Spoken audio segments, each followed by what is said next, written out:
SUNDAESWAP has been trading since the launch of smart contracts on the Cardano's blockchain, and SUNDAESWAP token is expected to go live in Q4 just this year, which is around the corner.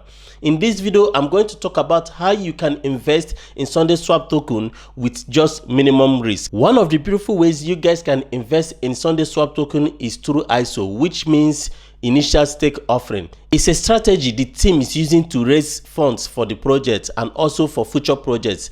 A minimum of 10 ADA is required by the blockchain to stake to a pool. Then you will earn reward in SUNDAESWAP token, but have in mind you are still going to be able to keep your ADA. Then they will give you SUNDAESWAP token just as a reward for staking, which is beautiful. And this is why I really love the way they plan all this out, and I'm looking forward to getting my hands on these tokens. The second way you guys can get the SUNDAESWAP token with minimum risk is by adding liquidity when the DEX goes live. You'll be able to add liquidity once they release their stake pool and the DEX goes live.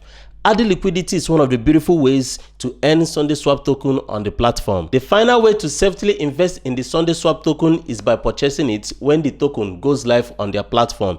There is a total supply of 2 billion tokens of SUNDAESWAP, with 55% going for the public and 45% going for the team. I am very excited about this project, and I hope the team will deliver as they promised, and I see great potential in this token. And this is where I'm going to wrap up today's video. Just make sure you subscribe, make sure you like the video, and make sure you comment. I'm not a financial advisor. I'm just a guy who loves crypto, who loves to talk about crypto, and who loves to share his idea about crypto. I hope you guys have a great day out there, and always remain blessed.